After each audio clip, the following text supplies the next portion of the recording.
So before we get into this tutorial series, I think it's important to get a baseline understanding of what custom maps really are. And to do that, we're going to take a look at Rocket League's file system, talk about why they are allowed in the game at all, and we are going to try to show that really there's no magic going on here, and you can do it too. If you own Rocket League on Steam, you can find the game files by going to the Rocket League page in your library, clicking this little Manage button, Properties, Installed Files, and then Browse. In here, we'll go into TA Game, and then Cooked PC Console. If you own the game on Epic, you can basically follow the same steps. Find Rocket League in your library, click this little ... button, Manage, and then click this small file folder button next to the Uninstall button. Same thing, TA Game, Cooked PC Console. What we'll see in both of these folders is all of the individual packages that make up Rocket League. These numbers at the start are actually the main menu music, but as we scroll down, we'll start to see things like the antennas, avatar borders, car bodies, boosts, country flags, engine audio, flags, hats. Interspersed, mixed in with all of these are the actual playable maps themselves. You can see the same thing in the Epic version. In either of these windows, and really this is just a Windows trick, you can press a letter on the keyboard to jump to files starting with that letter. So I'll jump to L, which show all of the labs maps. You can see we have Basin, Pillars, Corridor, Cosmic, Double Goal, etc. Same thing in the Epic version.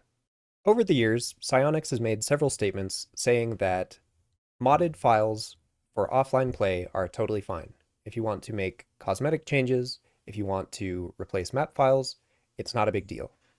However, when you are playing online, their servers will actually perform checks to make sure that you are playing on the exact same files as everybody else in the lobby.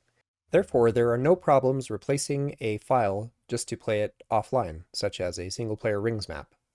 In fact, in the early days of custom maps, before Bacchus mod, the only way to play custom maps was to replace Beckwith Park, which was the only map that was available in training mode. Since then, a few updates to the game have made it possible to play training on any map, nearly any map anyway. Therefore, we are now able to replace maps such as Labs Utopia, which are not actually used in online play. Therefore, we can avoid that issue of trying to queue into an online match with a map that doesn't match what's on the server.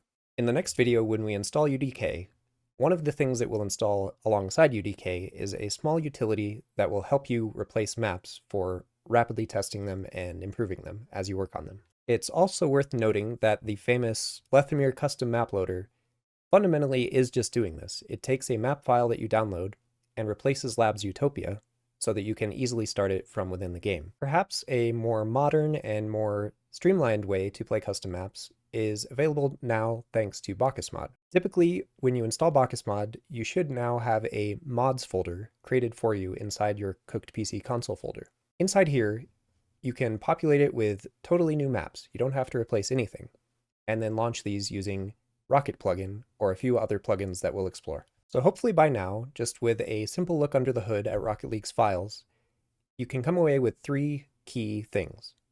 1, what we're doing here is not magic. 2, it'll work on both Steam and Epic. And 3, unfortunately, as you saw, since we have to manipulate files within Rocket League, this won't work on consoles. Hey map makers, loving the course so far? Head over to the Skillquest site for full access to the entire first 2 modules. Just click the link below.